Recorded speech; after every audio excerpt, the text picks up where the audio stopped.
السلام علیکم، Jalal Khan support کسٹ channel میں خوش آمدید۔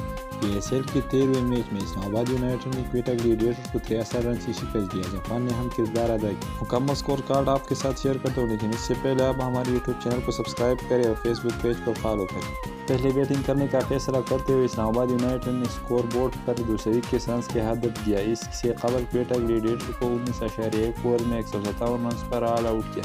اب آپ کے ساتھ مکمل سکور کارڈ شیئر کرتا ہوں۔ اسلام آباد کی جانب سے کارن منگو نے 22 گیندوں پر 38 رنز بنائے، جبکہ اعظم خان نے 42 گیندوں پر شاندار 97 رنز بنا کر ٹیم کے فتح میں اہم کردار ادا کیا۔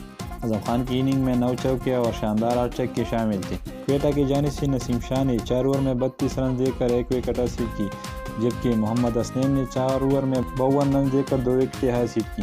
جواب میں کوئٹہ کی جانب سے محمد حفیظ نے سب سے زیادہ 26 گیندوں پر 48، جبکہ سرفراز احمد نے 36 گیندوں پر 41 رنز بنائے۔ اسلام آباد کی جانب سے فضل الحق فاروقی نے 3.1 اوور میں 28 رنز دے کر 3 وکٹیں حاصل کی، جبکہ حسن علی نے 4 اوور میں 39 رنز دے کر 3 وکٹیں حاصل کی۔